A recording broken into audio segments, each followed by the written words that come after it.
There Will Come Soft Rains by Sara Teasdale.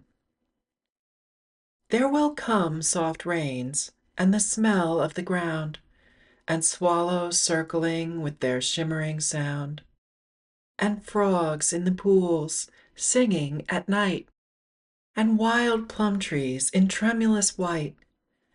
Robins will wear their feathery fire, whistling their whims on a low fence wire.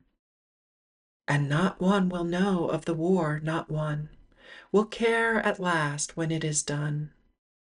Not one would mind neither bird nor tree if mankind perished utterly.